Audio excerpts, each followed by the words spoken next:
Coalition governments in South Africa are messy. We all know it. Unstable partnerships are also leading to a deterioration of basic services to communities. Now, a two-day national dialogue is being held to look at how to stabilise coalitions.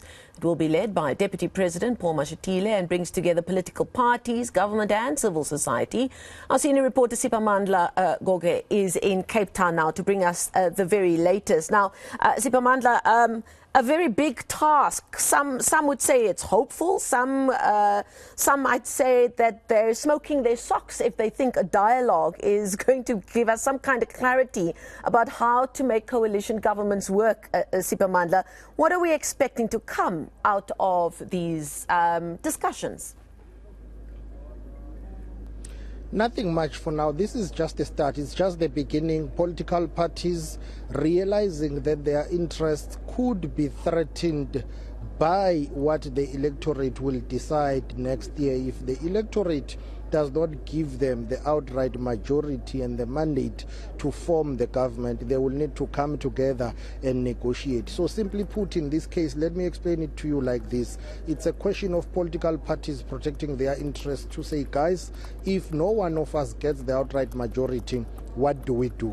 How do we form the government? Remember, they are only vying for one thing and one thing only, political power. For them to get that, it's dependent on the electorate. If the electorate says, well, we don't think any of you deserves the outright majority, they will be forced to work together. But in working together, you are bringing in different political parties with different ideology, different policies, and just different outlook in terms of their political direction. But all of them want one thing: political power. So this dialogue is just the start. It's reflecting and looking at the current situation in terms of the local government sphere. A number of hung councils across the country are in trouble. A number of big metros in Gauteng have faced instability because of failing working arrangements. They don't want to call that coalitions because they are saying it's not formalized. So they've got working arrangements and agreements, certain political parties, but it's been a disaster. So they are saying to avert that or avoid that disaster, should there be no clear winner in next year's polls, how do they deal with it? So the ANC, which is the majority party in this country, which is the governing party, says, well, they do feel that any party that gets the highest number of votes, not necessarily the majority, because if you are talking coalitions, it means you do not have the outright majority to form the government. You need to negotiate. So they say anyone who gets the highest number of votes should be able to lead in forming their coalition government. That is their position, which many people will say, but that's in contradiction with the party's position that says they are only focusing on one thing, which is outright majority. They are not thinking about coalitions. That's what their president, Mr. Cyril Matamela Ramaphosa, has said.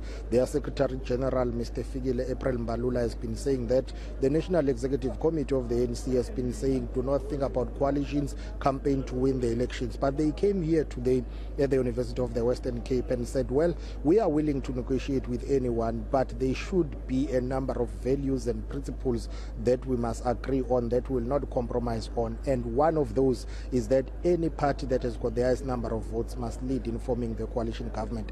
Please take a listen to Mr. Mbalula. The ANC, we are not here to talk about what should happen after 2024 elections. We are deeply concerned about the coalition chaos and instability in municipalities. This is what the regulatory framework should help to resolve. We are fully confident that 2024 will result in not us or anyone having outright majority to govern. Sipho, you mentioned earlier about how we've actually seen the very real consequences of these very volatile situations in our councils. And those consequences are felt by the residents, especially in our major metros. We've seen them, two major metros here in Gauteng, both Tshwane and Johannesburg. And its residents feeling the brunt of that instability at coalition government level. Would that be top of mind in these discussions as they gather some of the bigger brains in both civil society and in the political realm? Indeed, and into that list of yours that you've mentioned, please add Eguruleni, even though it's not been severe there. So that's one of the main things that they are discussing here, to say if there is this instability at a local government level, it will be catastrophic if it happens at a provincial and national level. It means legislators, the National Assembly, as well as provincial legislators, the lawmakers will not be able to proceed with their business of the day, and service delivery will take a knock. It's already happening at a local government. If it happens at a provincial and national level, it will be catastrophic. The leader of the Freedom Front Plus disagrees with the ANC proposal that the party that gets the highest number of votes must form the coalition government. Please take a listen to Dr. Groenewald.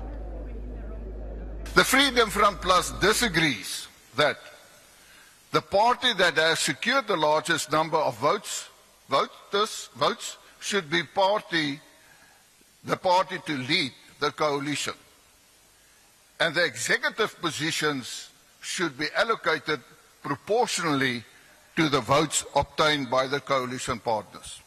And the reason we say that is this will not be conducive to the establishment of effective multi-party governments and will undermine the very fabric of the formation of coalitions.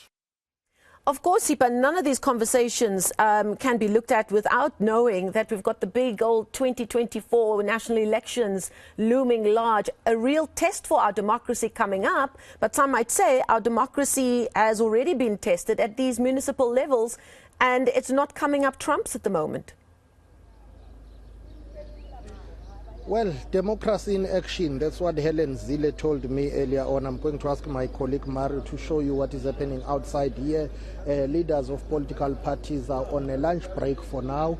A number of them represented here, the PAC is here. All those who are attending this national dialogue are those who are represented in the National Assembly. And you can see here the leader of the IFP, Velenkosini Hlabisa, Dr. Groenewald, and then IFP's treasurer, who's a member of parliament, that is Naren Singh.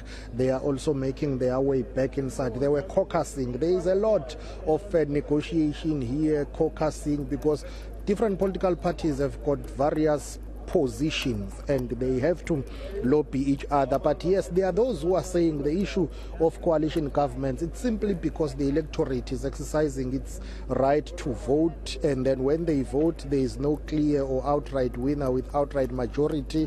That alone is democracy in action, to force people to work together.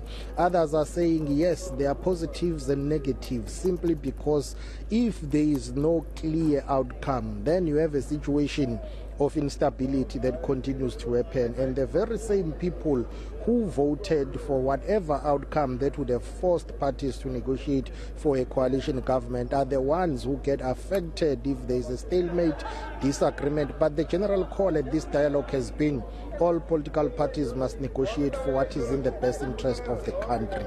Take a listen to Advocate Thulima Donzela, former public protector in this country, who's one of the facilitators at this national dialogue. We meet in a climate of dysphoria. We are painfully watching our democracy descend into a dystopia. A key factor in our winter of discontent is the dysfunctionality of government, particularly at the coalface of governance and service delivery, being local government. This is what we've been told in the concept document. This is what we've been told in the speeches that have been presented to us. The coalface of governance and service delivery, almost the golden thread of the stories that we've been bringing you over the last few days as we keep an eye on some rather heated hotspots across the country. Siphamandla Goge reporting to us live there from Cape Town. We thank him for that update. Now to the